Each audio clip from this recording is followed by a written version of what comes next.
YouTube? It's your girl Nyc Made, y'all, and today I am back with another video, a cleaning car video, and a mini car, mini car makeover, whatever, because I'm just doing the seats and my steering wheel, of course. That's it. And I'm just cleaning my car. So my car is not that dirty, but it's still like a little dirty, so I need to clean it out, and because I just got to. It's my car. My car gotta be clean, and I've been maintaining that lately. So if you're new here, don't forget to like, comment, and subscribe, and join the mixed crew, whatever. If you're a returning subscriber, hey y'all, what's good? Y'all, we got 137 subscribers. We're on there. We're up there. We're up there. Watch ours too. So yeah, let's get into it, guys.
So y'all, this says mental health matters.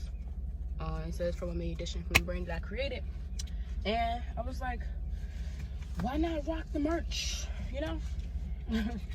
I just had to test it out to see what it would look like in card form, because you know, I might add it to the inventory. You never know. I could. It looks cute.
Like, look, it looks so clean back here. And then you got the little seat covers. Yeah. And then the steering wheel, y'all, look. Exactly. Yeah, I did it. I did it. Period. And don't forget to get y'all mental health matters keychains, because we're taking that serious all 2024 and forever. You know? You can see it now. I got my keys and stuff attached to it and stuff. I'll be letting y'all know what this is pretty soon. With me on it. Soon. But not right now. Anyways, it's a wasp. So I'm like, close the damn door. Woo! You almost came, my God. But anyway. So yeah, y'all, don't forget to like, comment, and subscribe, and join the next crew. And I'll see y'all in my next video. Bye.